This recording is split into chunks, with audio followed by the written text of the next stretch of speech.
Arewa TV. Yawan mace-macen aure. Yawan mace-macen aure dai matsala ce da ta addabi al'umma a arewacinmu na Najeriya. Shin me yake kawo yawan mace-macen aure?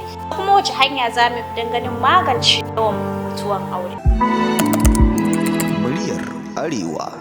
Assalamu alaikum, sunana Hindatu Idris, mai gabatar da shirin zamantakewa na Muryar Arewa TV.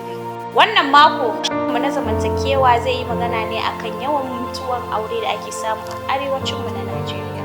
An yi ittifakin cewa jihar Kano ita ce jihar da aka fi yawan samun mace-macen aure, da aka fi samun yawan ƙananan zawarawa da kuma manyan zawarawa. Muryar Arewa. Abubuwan da ke janyo yawan mace-macen aure. Abu na farko shine jahilci. Jahilci shine abin da ke yawan kawo mutuwan aure a wannan zamani namu.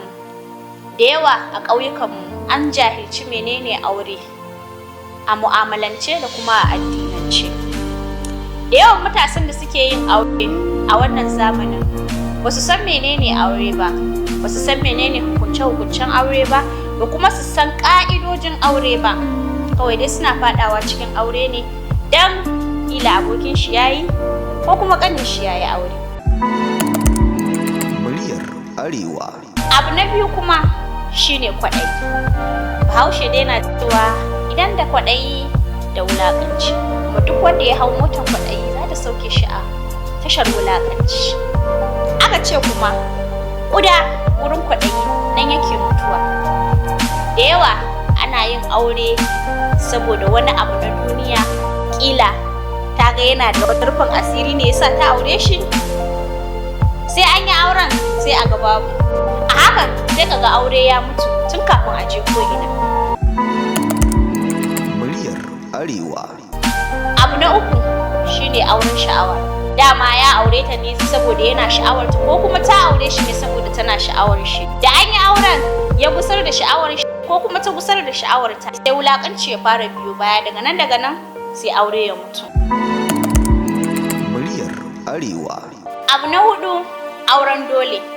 Auren dole na ɗaya daga cikin abubuwan da ke yawan jawo mutuwar aure a arewacinmu na Najeriya, inda ya zama ruwan dare gama duniya.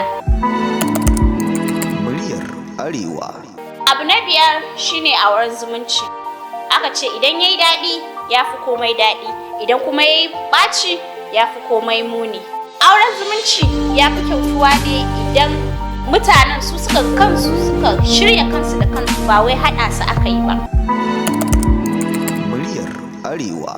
Hanyoyi da za a bi don ganin an magance yawan mace-macen aure, kaɗan daga cikinsu. Na ɗaya shine sanin ilimin aure kafin a yi. Abu na biyu kuma gina soyayya ta aure tsakani da Allah. A gina ta a tsakani da Allah, soyayyar karan kanta don Allah nake son ki ba don wani abu ba, ni ma don Allah nake son ka ba don wani abu ba. Ta wannan hanyar shi ma za a iya samun ragowar macen aure. Muryar Arewa. A nan shirin namu na zamantakewa zai zo ƙarshe. Idan kana da wata shawara ko kina da wata shawara ko labari da za ku bamu, za ku iya bibiyan mu akan kafofin sadarwa irin su Facebook, TikTok da kuma YouTube at Muryar Arewa TV.